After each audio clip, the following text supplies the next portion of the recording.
Les routines sont-elles une bonne ou une mauvaise chose? Qui dit routine dit monotonie, train-train quotidien, tourner en rond toujours dans les mêmes choses, dans le connu, dans les mêmes habitudes.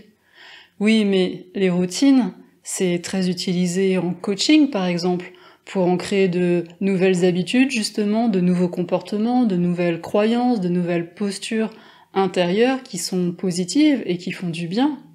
Alors, que penser des routines et des habitudes?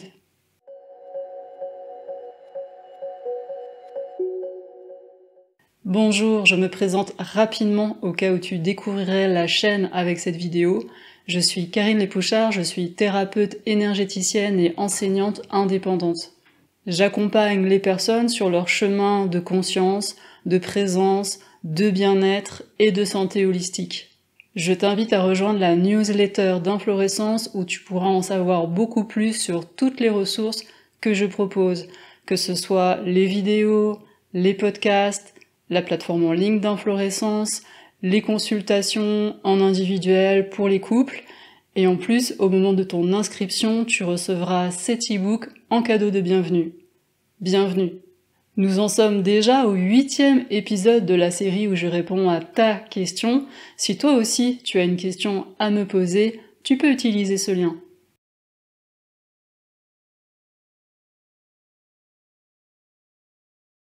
Alors, les routines sont-elles une bonne ou une mauvaise chose? Une routine, c'est un peu comme une structure qui se déploie dans le temps, un comportement donc que l'on va répéter encore et encore, et qui va pouvoir aboutir à une habitude que l'on peut intégrer. La routine, c'est pour moi un outil qui est là, à disposition, et il y a des outils plus ou moins intéressants, plus ou moins efficaces, plus ou moins puissants, et il y a aussi des outils à double tranchant. Alors regardons ça d'un peu plus près.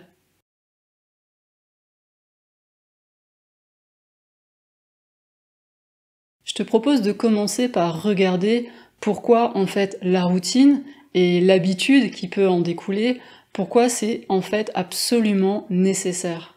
Lorsque tu fais quelque chose pour la première fois, avec ton cerveau, donc que ce soit une manière de penser, une posture intérieure, un comportement, un geste, quoi que tu fasses pour la première fois, et bien dans ton cerveau, il y a des cellules nerveuses, donc des neurones qui vont se connecter les uns aux autres d'une manière spécifique, d'une manière qui est très particulière. Cette connexion existe donc pour la première fois.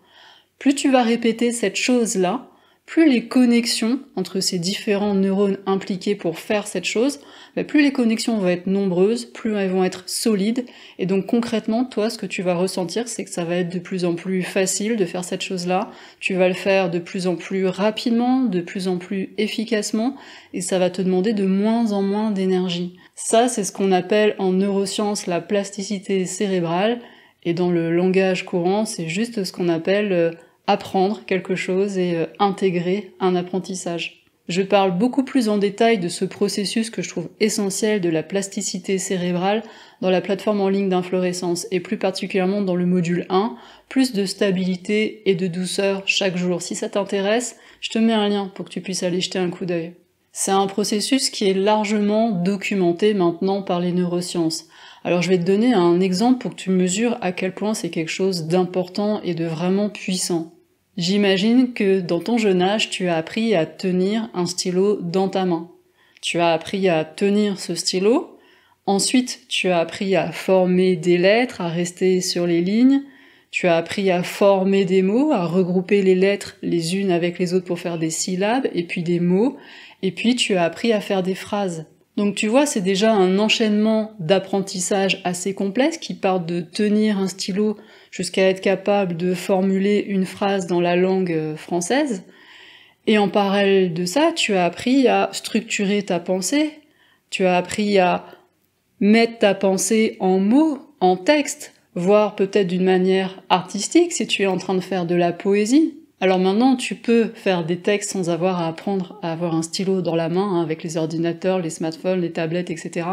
Mais tu vois l'idée? Tu pars d'une tâche que tu vas automatiser, parce qu'il va y avoir cette répétition et cette routine de tenir le stylo, de former les lettres, de former les mots, d'apprendre à faire des phrases structurées d'une certaine manière. Donc là, il y a une répétition, là, il y a une routine qui va arriver à l'habitude. Pour toi, c'est évident de tenir le stylo, c'est évident de faire des phrases, c'est évident d'écrire les mots d'une certaine manière et de structurer ta pensée d'une certaine manière.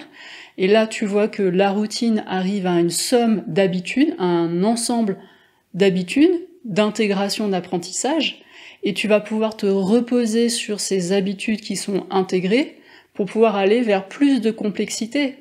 Donc tu vois, les routines et les habitudes, c'est absolument indispensable, c'est hyper précieux parce que c'est ça qui t'ouvre à davantage de complexité, vers davantage de créativité, ça ouvre vers plein de potentiel. Donc vu comme ça, les routines, ces répétitions qui arrivent à des habitudes qui sont en fait des apprentissages que nous avons intégrés, c'est quand même plutôt réjouissant.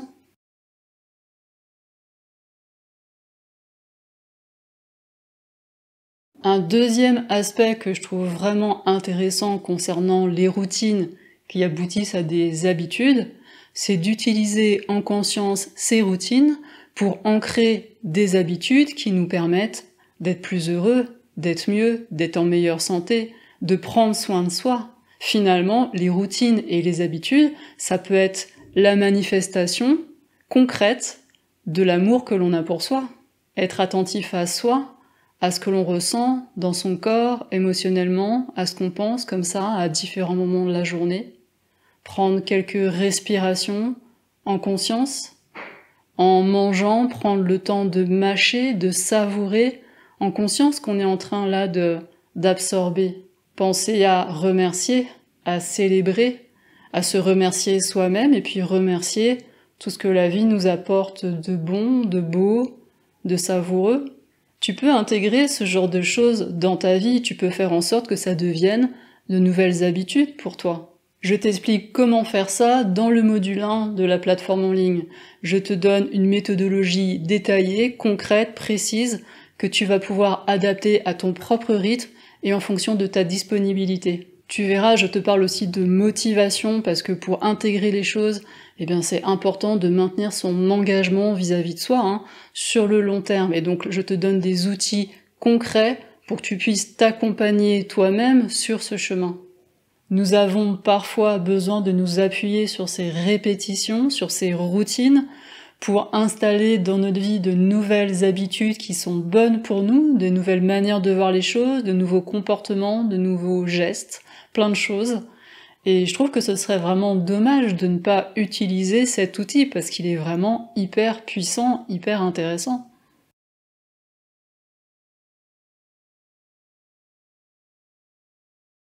Toi et moi, nous savons que les routines et les habitudes qui en découlent ne sont pas toujours posées de cette manière en conscience.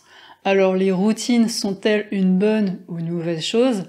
Eh bien, tout dépend de ce qui est répété et tout dépend de l'habitude à laquelle ça va aboutir. Si la routine, elle nous permet d'apprendre à tenir un stylo, de nous exprimer à l'écrit, de prendre soin de nous, évidemment c'est précieux. Mais quand ce qui est répété, c'est des croyances du style t'es un bon à rien, t'arriveras jamais à rien, ou alors des comportements qui sont délétères et toxiques pour le corps, ou même psychiquement, on est d'accord que là, c'est autre chose. J'en ai déjà parlé dans la vidéo sur l'auto-sabotage, je te renvoie à cette vidéo. Les routines, ce ne sont pas que des comportements, que des choses que nous faisons.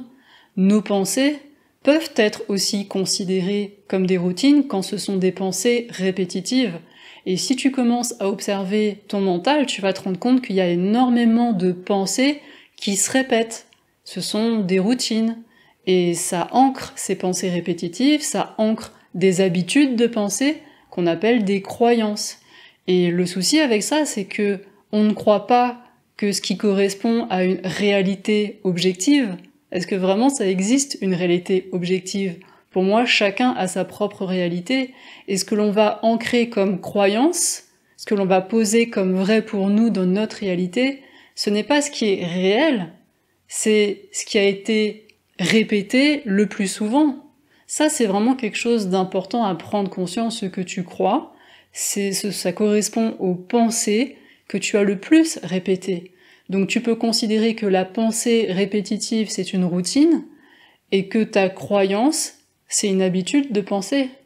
Donc ces habitudes de pensée, ces routines de pensée, elles peuvent venir de notre environnement, de notre éducation, elles peuvent venir de médias, et plus la source de cette pensée répétitive est validée, plus elle correspond à une forme d'autorité pour nous, donc au départ de notre vie, nos parents, nos éducateurs, nos maîtres, nos professeurs.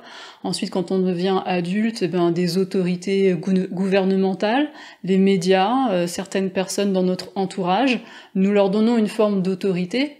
Donc plus ces pensées, ces expressions se répètent et plus elles viennent d'une forme d'autorité, plus nous allons les ancrer comme des croyances.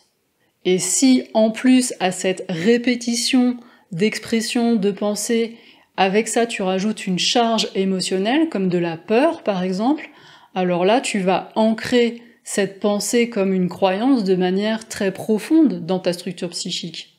Une seule pensée liée à une expérience vraiment traumatisante peut marquer à vie une structure psychique profondément, s'il n'y a pas un chemin de guérison et de libération qui est mis en place pour libérer cette empreinte.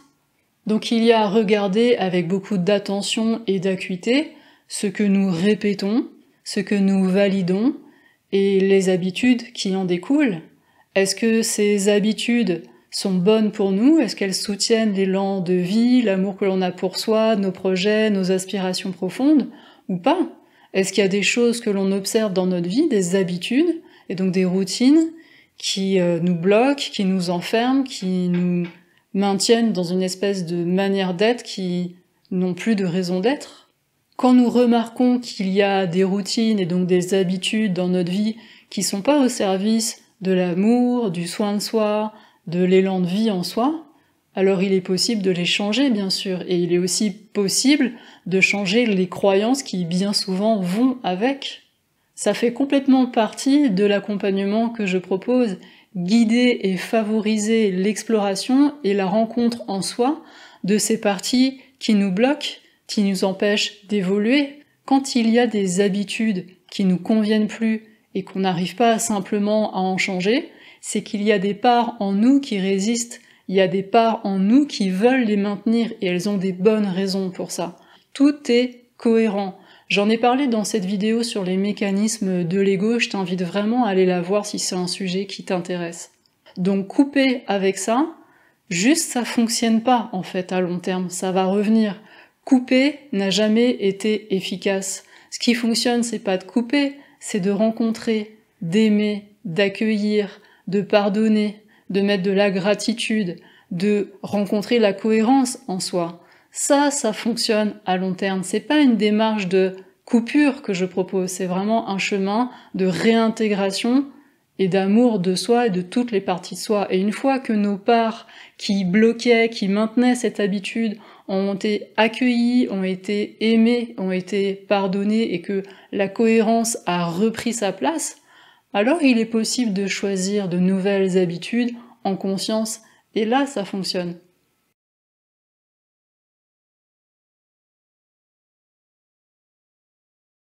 Un autre aspect des routines et donc des habitudes que je trouve intéressant à considérer, c'est cet aspect répétitif qui peut devenir enfermant.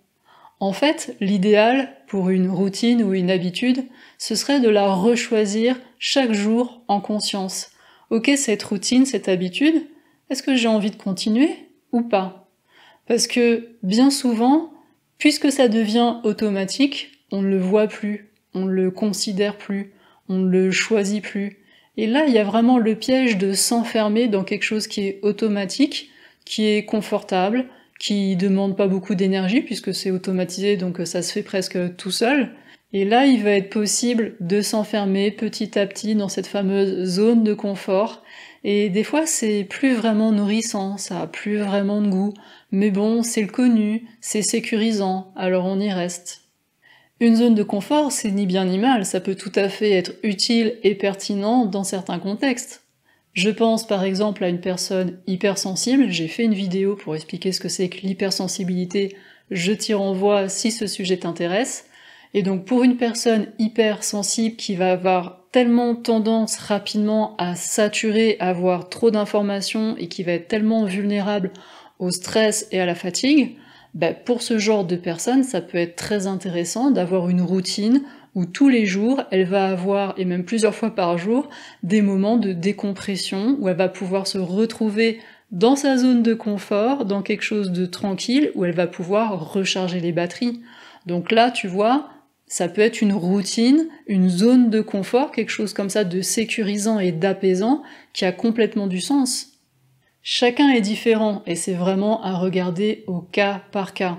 Mais ce que je trouve vraiment important par rapport à ces routines et à ces habitudes, c'est de rester attentif, de rester conscient, de rester vivant, et donc de regarder, ok, est-ce que c'est nourrissant, est-ce que c'est pertinent, est-ce que ça me fait du bien, cette zone de confort, est-ce que là ça a du sens de me mettre dans cette zone de confort, ou pas? Est-ce que finalement je suis en train de fuir des peurs, de pas rencontrer des parts de moi qui ont peur, alors qu'il y a peut-être d'autres parts de moi qui aspirent à vivre autre chose, à évoluer, à changer, à aller explorer, à aller de l'avant. Et donc là, il y a vraiment à regarder pour chacun ce qui se passe. Le grand piège des habitudes, c'est clair que c'est de s'enfermer dans ce qui est connu, dans la to-do list, et de ne plus regarder, de ne plus ressentir, de ne plus regarder, de ne plus ressentir ce qui est là en soi, de ne plus regarder autour de soi, de ne plus regarder l'autre, son conjoint, ses enfants, ses proches, d'être tellement pris dans cette urgence et de tout ce qu'on a à faire, et dans tout ce flux qui devient lui aussi une habitude, que on en devient plus vivant en fait. Et donc habitude sans conscience, pour moi c'est la mort de l'âme aussi. Alors les routines sont-elles une bonne ou une mauvaise chose? Pour moi, les deux à la fois, c'est un outil, et en fonction de la conscience que tu y mets, tu peux aller du pire au meilleur. Et pour toi, c'est comment dans ta réalité? Est-ce que tu fais partie de ces personnes complètement allergiques aux routines et aux habitudes? Dis-le moi dans les commentaires. Si tu as des routines que tu aimes particulièrement et qui t'ont permis d'ancrer des habitudes qui sont précieuses pour toi, dis-le moi aussi dans les commentaires, ça pourra inspirer d'autres personnes. Je te remercie pour ta présence et je te dis à très bientôt pour de prochaines vidéos. Je t'embrasse. Bye bye.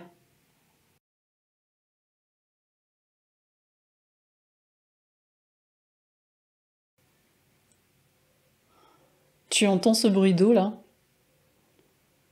Je crois que c'est la voisine du dessus qui fait sa lessive à la main en fait. Ça dure depuis une plombe.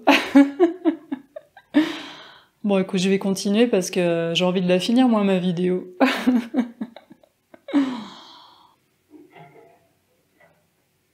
Ah ouais, la vaisselle maintenant, quelle bonne idée. Oh mon dieu, je vais y arriver. Ça va bien se passer. Qui vont se connecter d'une manière très spécifique, d'une manière qui est complètement... Putain, ça me gêne cette vaisselle au-dessus de ma tête là. Fait chier quoi. Tu entends ça? Ça, c'est un camion-citerne qui remplit les réserves d'eau de l'immeuble. Là, on en a pour 20 minutes. Ah non! Non!